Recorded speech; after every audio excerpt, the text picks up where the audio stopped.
Hi hello ನಮಸ್ತೆ. ನಾನಿವತ್ತು ಉಪ್ಪಿಟ್ಟು ಮಾಡೋದನ್ನು ಹೇಳಿಕೊಡ್ತೇನೆ. ಅದಕ್ಕೆ ಕೊತ್ತಂಬರಿ ಸೊಪ್ಪು, 4 ಟೊಮೆಟೊ, 2 ನೀರುಳ್ಳಿ, 2 ಕ್ಯಾರೆಟ್, 4 ಬೆಳ್ಳುಳ್ಳಿ, 2 ಸ್ಪೂನು ಕರಿಮೆಣಸು ಎಲ್ಲ ತೊಳೆದಿಟ್ಕೊಂಡಿದ್ದೇನೆ ನಾನು. ಇದು ಬಟಾಣಿ ನಾನು ನೀರಲ್ಲಿ ನೆನೆಸಿಟ್ಕೊಂಡಿದ್ದೇನೆ. ಮತ್ತು 2 ಲೋಟ ಅಕ್ಕಿ ತಗೊಂಡಿದ್ದೇನೆ. ನಾವೀಗ ಟೊಮೆಟೊ, ನೀರುಳ್ಳಿ ಎಲ್ಲ ರುಬ್ಬಿಕೊಳ್ಳಬೇಕು. ಮಿಕ್ಸಿಗೆ ಹಾಕ್ಕೊಳ್ತಾ ಇದ್ದೇನೆ ಎಲ್ಲ.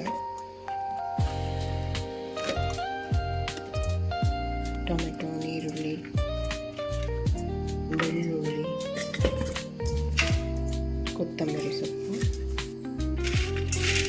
ಮತ್ತು ಕರಿಮೆಣಸು ಹಾಕಿ ಸಣ್ಣಗೆ ರುಬ್ಬಿಕೊಳ್ಬೇಕು. ನೋಡಿ, ಈಗ ರುಬ್ಬಿಕೊಂಡಾಯಿತು. ಕ್ಯಾರೆಟನ್ನು ಸಣ್ಣದಾಗಿ ಕಟ್ ಮಾಡಿಕೊಂಡಿದ್ದೇನೆ. ಈಗ ಇದನ್ನು ಕುಕ್ಕರಿಗೆ ಹೇಗೆ ಮಾಡೋದು ಅಂತ ಹೇಳಿಕೊಡ್ತೇನೆ. ಈಗ ಕುಕ್ಕರಿಗೆ ತುಪ್ಪವನ್ನು ಹಾಕ್ಕೊಳ್ತಾ ಇದ್ದೇನೆ. ಎಲ್ಲ ಹಾಕಿಕೊಂಡ ಮೇಲೆ ಇದೆಲ್ಲ ಹಾಕಬೇಕು.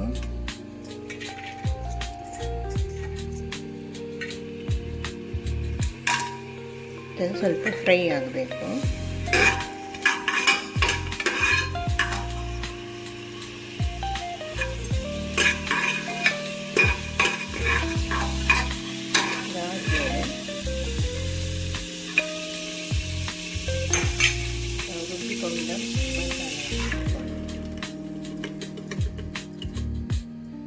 ಅದರ ಸ್ಮೆಲ್ ಹೋಗೋವರೆಗೆ ಬೇಯಿಸ್ಕೊಳ್ಬೇಕು, ಸ್ವಲ್ಪ ಫ್ರೈ ಮಾಡ್ಕೊಳ್ಬೇಕು.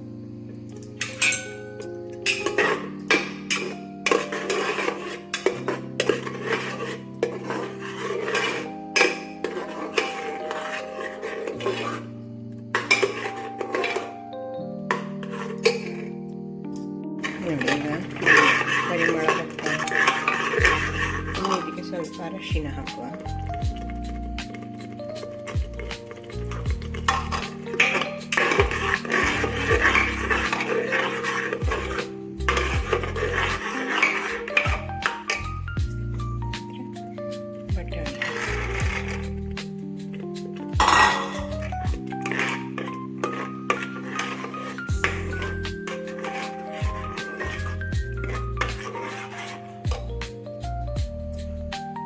ನಂತರ ಇದಕ್ಕೆ ಸಣ್ಣದಾಗಿ ಹೆಚ್ಚಿಕೊಂಡು ಕ್ಯಾರೆಟ್ ಒಂದು 5 ನಿಮಿಷ ಹೀಗೆ ಮಾಡ್ತಾ ಇರಬೇಕು. ನೋಡಿ, ಆಗಿದೆ. ಇನ್ನು ಇದಕ್ಕೆ ತೊಳೆದಿಟ್ಟುಕೊಂಡ ಅಕ್ಕಿಯನ್ನು ಹಾಕೋಣ.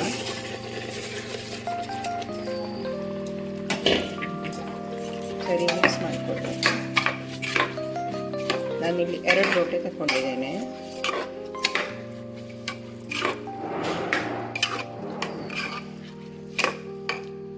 ಇನ್ನು ನೀರು, 1 ಗ್ಲಾಸ್ ಅಕ್ಕಿಗೆ 3 ಗ್ಲಾಸ್ ನೀರು, ಒಟ್ಟಿಗೆ 6 ಗ್ಲಾಸ್ ನೀರು ಹಾಕ್ತಾ ಇದ್ದೇನೆ ನಾನು.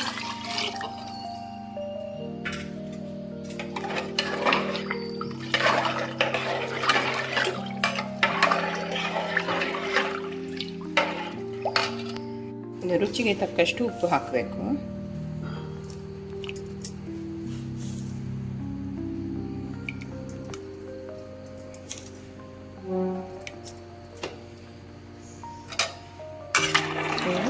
ಅದನ್ನು ಮುಚ್ಚಿ, ಕುಕ್ಕರನ್ನು ಮುಚ್ಚಿ ಒಂದು 3 ವಿಸಿಲ್ ಬರಿಸಬೇಕು. ಈಗ ನಾನು ಮುಚ್ಚಿಕೊಳ್ತೇನೆ. ಮುಚ್ಚಿ 3 ವಿಸಿಲ್ ಬರಿಸ್ತೇನೆ. 3 ವಿಸಿಲ್ ಬರಬೇಕು. ರೆಡಿಯಾಗಿದೆ. ಗಮ್ಮಂತ ಪರಿಮಳ ಬರ್ತಾ ಉಂಟು. ಇದಕ್ಕೆ ತುಪ್ಪ ಹಾಕಿ ತಿನ್ನಲಿಕ್ಕೆ, ಇಲ್ಲದ್ರೆ ಮೊಸರು ಹಾಕಿ ತಿನ್ನಲಿಕ್ಕೆ ಸೂಪರ್ ಆಗ್ತದೆ. Ready to eat. Thank you.